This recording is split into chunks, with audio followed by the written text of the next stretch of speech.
There is a persistent and deeply uncomfortable idea living at the very center of modern physics. And the reason so many physicists struggle with it is not because the mathematics is wrong, the mathematics is flawless. The reason they struggle is because accepting it fully means surrendering something so fundamental to human experience that the mind instinctively resists. It means accepting that the river you believe you are swimming through, the river of moments flowing from past to future, is not a river at all. It is a painting. A frozen, static, four-dimensional painting in which every moment that has ever occurred and every moment that will ever occur already exists, permanently and simultaneously, locked inside a geometric structure that simply is. This is the block universe. And before we arrive at that profound and unsettling destination, we need to carefully dismantle the architecture of the misconception that makes it so hard to accept. We need to begin with time itself, and with the deeply ingrained human assumption that time is a universal background feature of reality, a single cosmic clock ticking identically and uniformly for every observer, every particle, every galaxy from one edge of the cosmos to the other. That assumption feels so obviously correct, so baked into the daily texture of human life, that questioning it seems almost absurd. But nature does not organize itself around human comfort. And the physics that emerged from the mind of Albert Einstein in the early 20th century dismantled that assumption with a mathematical precision that still sends a quiet shock through anyone who truly sits with its implications. To understand why, we need to understand what time physically is, not philosophically, not poetically, but geometrically and physically. In the framework of general relativity, time is not a separate independent entity floating above the physical universe like some external metronome. Time is woven directly into the fabric of space itself. The two are not separate categories. They are components of a single four-dimensional continuum that physicists call spacetime. Every event in the universe, every particle collision, every heartbeat, every photon absorbed by a distant star exists as a specific location in this four-dimensional geometric structure. You do not merely move through space. You trace a path through space-time, a continuous four-dimensional curve called a world line, and the length of that world line in the temporal direction is what your biological body experiences as the passage of time. Now here is where the geometry becomes extraordinary.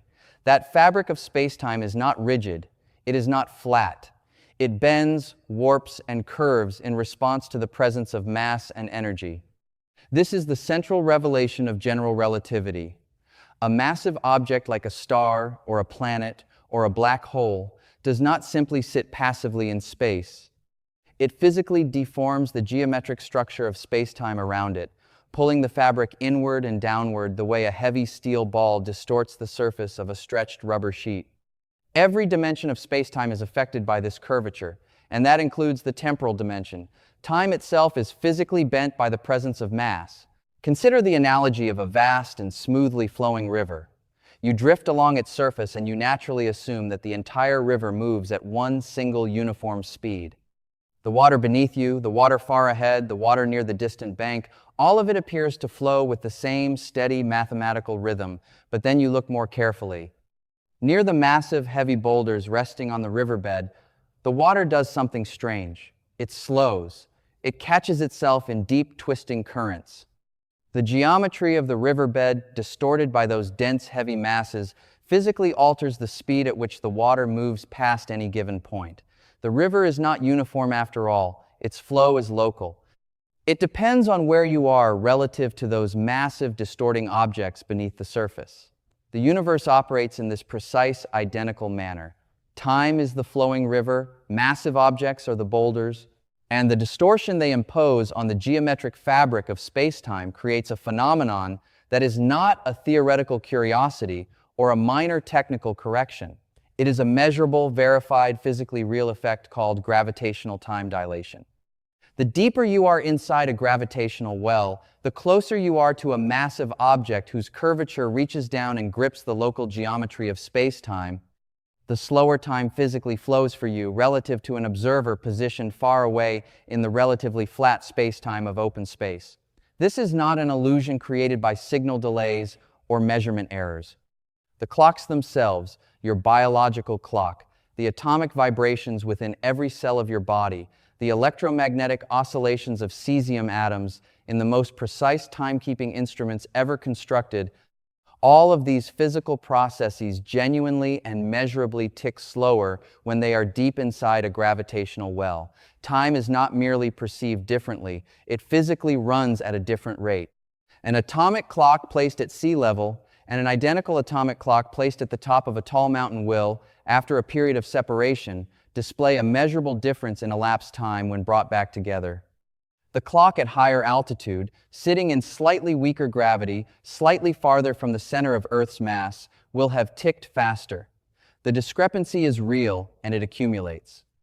The GPS satellites orbiting Earth must account for this effect continuously, because without the relativistic corrections built into their systems, the positional errors would grow at a rate that would render the entire technology useless within hours. Now take this physical reality and carry it to its extreme. Imagine a region where the curvature of spacetime is not merely the gentle warping produced by a planet, but the catastrophic geometric folding produced by a stellar mass collapsed beyond its own Schwarzschild radius. A black hole. Near the event horizon of a sufficiently massive black hole, the gravitational time dilation becomes so extreme that an outside observer watching a clock fall toward that horizon would see the clock appear to slow to a near standstill. From the perspective of that distant observer, the infalling clock would seem to freeze at the edge of the horizon, its hands barely moving, its ticking stretched across what appears to be an infinite span of time. The geometric warping of the temporal dimension there is so severe that the relationship between the local experience of time and the experience of a distant observer becomes almost incomprehensibly stretched. This is not a science fiction scenario. This is the direct mathematical consequence of the Einstein field equations, a set of 10 interrelated tensor equations that describe with breathtaking precision how the distribution of mass and energy curves the geometry of spacetime, and how that curved geometry dictates the motion of everything within it. Those equations do not permit a universal flow of time. They forbid it. They replace it with a landscape of local temporal rates, each tied intimately to the local geometry, each real and valid for the observer experiencing it, none of them privileged above any other. But gravitational time dilation is only half of the story, and in some ways it is the more intuitive half. The second component, the one that reaches even deeper into the strangeness of nature, arises not from gravity, but from motion itself. When Einstein published his special theory of relativity in 1905, 1 decade before the full geometric framework of general relativity arrived, he demonstrated something equally disturbing. The speed of light in a vacuum is not merely a universal constant. It is a physical law so fundamental that all other aspects of space-time geometry, including the rate of time itself, must bend and adjust to preserve it. No matter how fast you are moving, no matter what direction, no matter what the velocity of the source of the light, you will always measure light traveling at the same speed relative to you. The mathematical consequence of this constraint is that time for a moving observer must run slower relative to a stationary observer. This is velocity-based time dilation described by the Lorentz factor, and its implications are profound. An observer moving at a significant fraction of the speed of light will age more slowly than a stationary observer. Their biological processes, their atomic vibrations, the ticking of every physical clock they carry, all run at a reduced rate relative to the frame of the stationary observer. This is not a perceptual distortion. It is a real asymmetry in the accumulation of proper time along two different world lines through space-time. The twin paradox illustrates this beautifully. One twin remains on Earth, the other travels at high velocity toward a distant star and returns. When they reunite, the traveling twin is genuinely, physically younger, not by perception, by biology, by atomic age, by every physical measure available. Their world lines through space-time had different lengths in the temporal direction, and the geometry of those different paths produced different amounts of elapsed proper time. The space-time interval accumulated along a faster, longer spatial path is shorter in the temporal direction. Time and space trade off against each other within the fixed geometric framework of the four-dimensional continuum.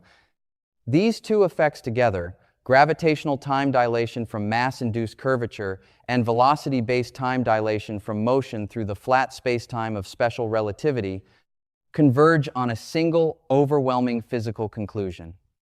There is no universal present. There is no global cosmic now that all observers share simultaneously. The concept of a shared present moment is a local convenience, valid and meaningful, only within a small region of space-time where observers are moving slowly relative to one another and sitting in similar gravitational environments. Extend your perspective across astronomical distances, across vastly different gravitational fields or velocities, and the notion of a shared present collapses entirely. This is what physicists call the relativity of simultaneity.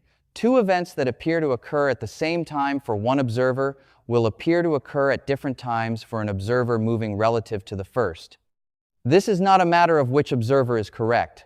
Both are correct within their own valid frames of reference. The geometry of space-time simply does not support a single universal answer to the question of whether two spatially separated events are simultaneous. The answer depends on your state of motion and your position in the gravitational landscape. Simultaneity is not a feature of reality, it is a feature of perspective. And now we arrive at the idea that physicists find so deeply uncomfortable if there is no universal present, if every observer carries their own local clock, ticking at their own local rate, if the concept of now is frame-dependent and relative, then what does that mean for the relationship between past, present, and future? The answer that falls directly and unavoidably out of the mathematics is that past, present, and future are not stages that reality moves through sequentially. They are all equally real, equally existing, equally present in the four-dimensional geometric structure of space-time. What you call the past is not gone. What you call the future is not yet to come. They are simply regions of the four-dimensional continuum located at different space-time coordinates from your current position on your world line. They are there, fixed, permanent, geometrically embedded in the fabric of reality as surely as any point in space is there, even when you are not standing on it. This is the block universe, sometimes called the eternalist view of time, and it follows as a logical consequence not from speculation or philosophical preference, but from the mathematical structure of special relativity combined with the relativity of simultaneity. Here is the argument in its clean form. Imagine a person sitting beside you right now, at rest relative to you. Your present moment and their present moment coincide. You share a now.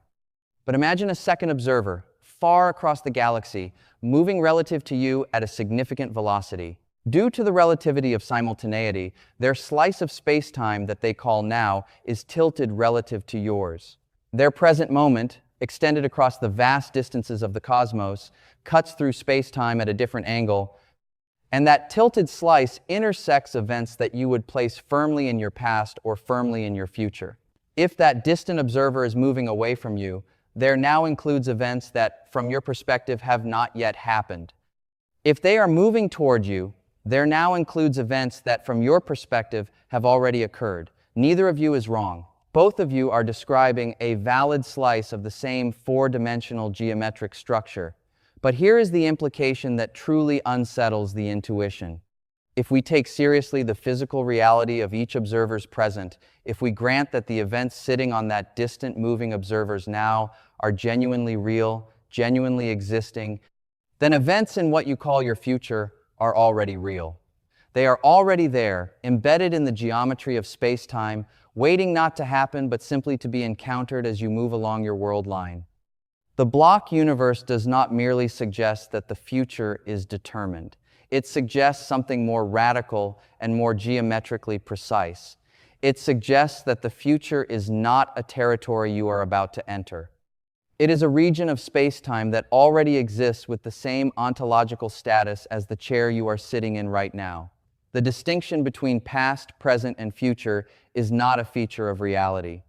It is a feature of your position on your world line. Reality itself, the complete four-dimensional geometric structure, simply is, all of it, simultaneously, permanently. This is precisely the idea that generates such profound discomfort. Because if the block universe is correct, If all moments exist equally and permanently in the fixed geometry of space-time, then the sensation you are experiencing right now, the sensation of time moving, of moments arising and vanishing, of standing at a flowing boundary between what was and what will be, is not a perception of an objective feature of reality. It is a product of your biological and neurological architecture.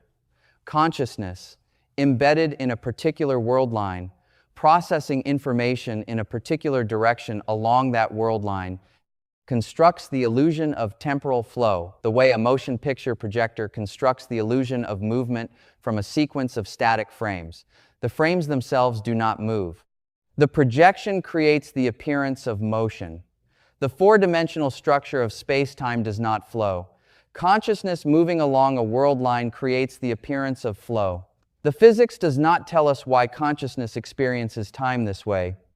It does not explain the arrow of time, the asymmetry between past and future that is so deeply embedded in human experience and in thermodynamic processes. The second law of thermodynamics, the irreversible tendency of physical systems to move from states of lower entropy to states of higher entropy, provides a physical direction for the arrow, but does not by itself tell us why we experience that direction as a flowing present rather than as a static geometric feature. That gap between the block universe and the phenomenology of temporal experience remains one of the deepest and most unresolved problems sitting at the intersection of physics, neuroscience, and the philosophy of mind. But what the physics does tell us, what it tells us with the mathematical authority of a framework that has passed every experimental test thrown at it for over a century, is that time is not what it appears to be from inside the biological experience of a human being. It is not a universal clock. It is not a shared river carrying all of us forward at the same rate. It is a dimension of a four-dimensional geometric structure, curved by mass, stretched by velocity, locally variable and frame-dependent, without a universal present or a privileged now. The moments you have lived and the moments you will live are all there, all real, all geometrically embedded in the fabric of a universe that does not flow but simply, permanently, and completely is. The mathematics does not flinch from this conclusion. The equations of general relativity, the Lorentz transformations of special relativity, the Minkowski geometry of space-time intervals, all of them point in the same direction. The universe is a four-dimensional block, and time as you feel it, as a moving present moment separating a real past from an unwritten future, is the most intimate and persistent illusion that physics has ever uncovered. Not because the experience is false in the sense of being irrelevant, but because it describes